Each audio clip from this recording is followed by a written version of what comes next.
Saksikan Breaking News Kompas TV, Saudara. Sesaat lagi kita akan menyimak keterangan yang akan disampaikan oleh juru bicara pemerintah untuk penanganan Corona di Indonesia, Ahmad Yuryanto, yang akan memperbarui informasi bagaimana perkembangan kasus Corona yang terjadi di Indonesia, termasuk juga bagaimana kembali pemerintah menegaskan soal aturan physical distancing, termasuk tentunya untuk wilayah Jakarta sudah ditetapkan pembatasan sosial berskala besar.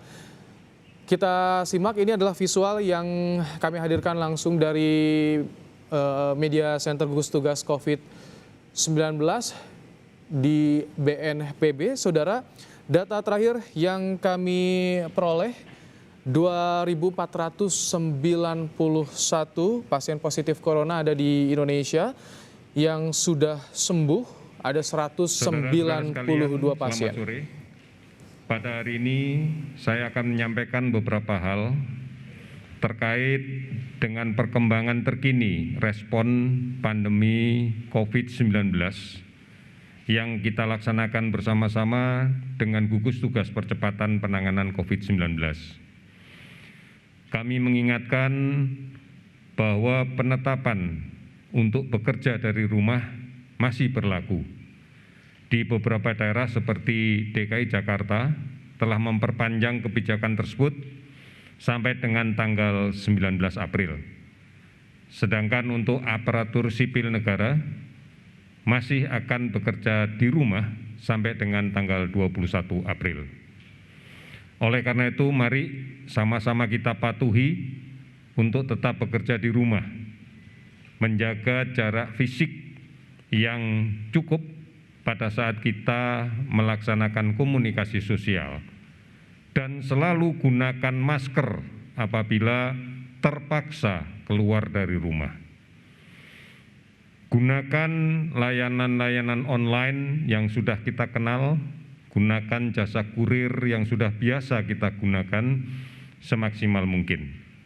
Oleh karena itu, tetap tinggal di rumah. Bila tidak sangat-sangat diperlukan, tetap di rumah. Saudara-saudara, beberapa saat yang lalu Menteri Kesehatan baru saja menyetujui berlakunya pembatasan sosial berskala besar di wilayah daerah khusus Ibu Kota Jakarta. Artinya, ini adalah upaya yang lebih berskala besar terkait dengan himbauan pemerintah untuk tetap belajar dari rumah, bekerja dari rumah, dan beribadah dari rumah. Akan banyak yang nanti bisa kita dapatkan terkait dengan manfaat pemberlakuan pembatasan sosial berskala besar. Di antaranya adalah kita mencegah terjadinya berkumpulnya orang, baik dalam konteks untuk berkumpul alasan kesenian, alasan budaya, ataupun alasan-alasan pertandingan olahraga dan sebagainya. Oleh karena itu, mari dipahami bersama bahwa ini pun juga dimaknai kita membatasi mobilitas sosial dari setiap orang. Ini penting karena keputusan ini ditujukan untuk melindungi kita semua dari kemungkinan terjadinya penularan COVID-19 dari orang lain. Oleh karena itu, kita semuanya bersama-sama untuk memutuskan rantai penularan ini dengan cara tidak melakukan mobilisasi sosial untuk kepentingan apapun apabila memang betul-betul tidak diperlukan.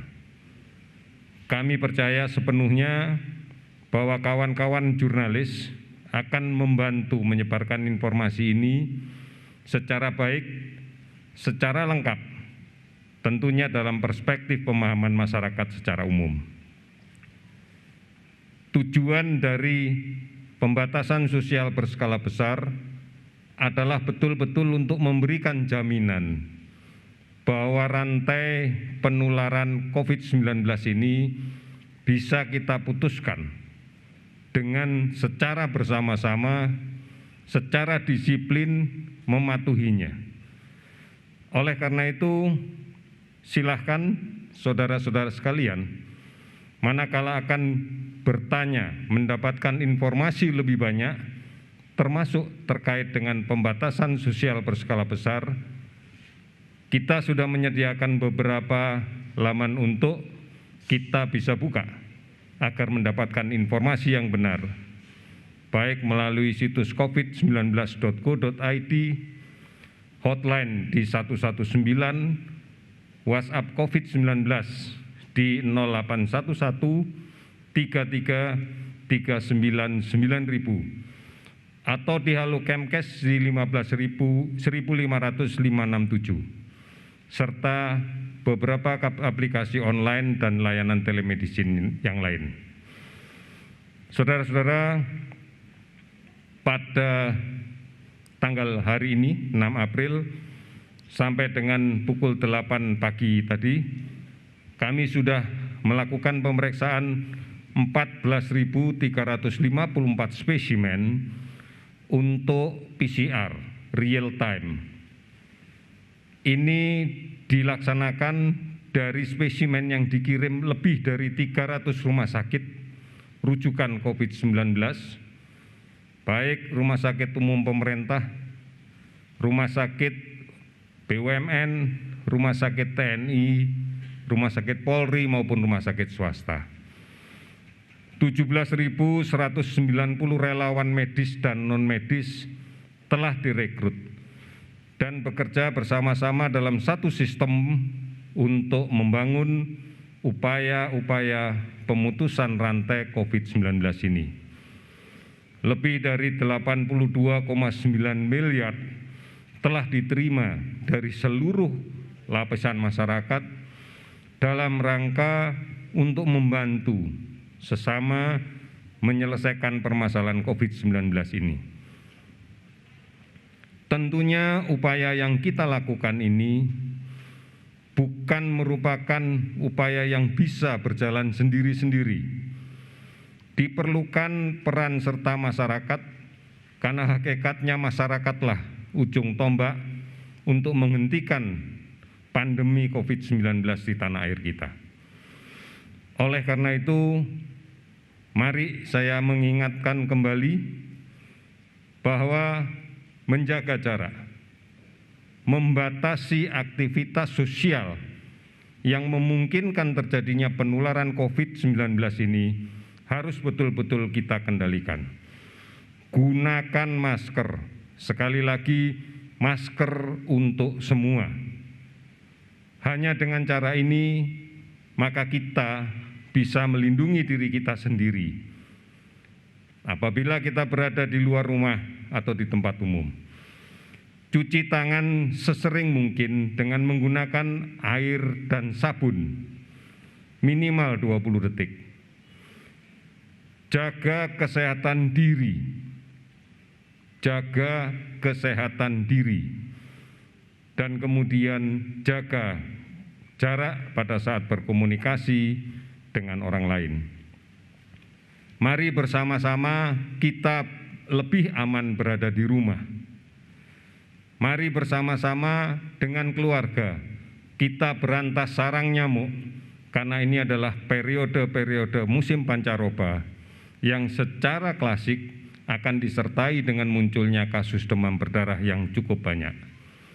Kita harus menyadari bersama, demam berdarah dan COVID adalah sesuatu yang sangat rawan terjadi dan memiliki angka kematian yang cukup tinggi. Oleh karena itu, lebih baik di rumah, tidak melakukan perjalanan kemanapun, bukan hanya perjalanan ke kampung halaman, tapi juga perjalanan ke rumah saudara dan handetolan yang lain. Cukuplah berkomunikasi dengan alat komunikasi yang kita miliki selama ini. Oleh karena itu, ini adalah bagian dari partisipasi kita semua.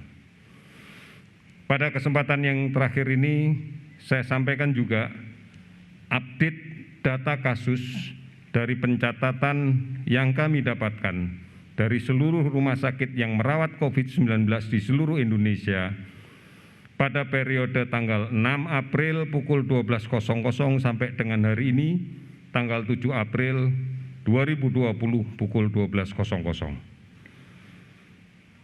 Kita dapatkan penambahan kasus baru confirm pemeriksaan PCR COVID-19 sebanyak 247 orang, sehingga total kasus menjadi 2.738 orang.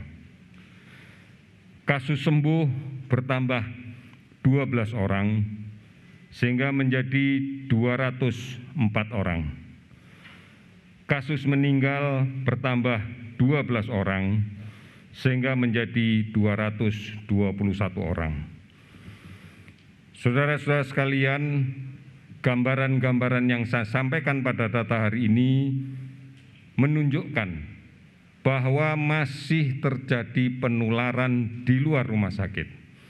Masih ada orang sakit mengandung virus tetapi tidak merasakan dirinya sakit yang masih berada di tengah-tengah kita.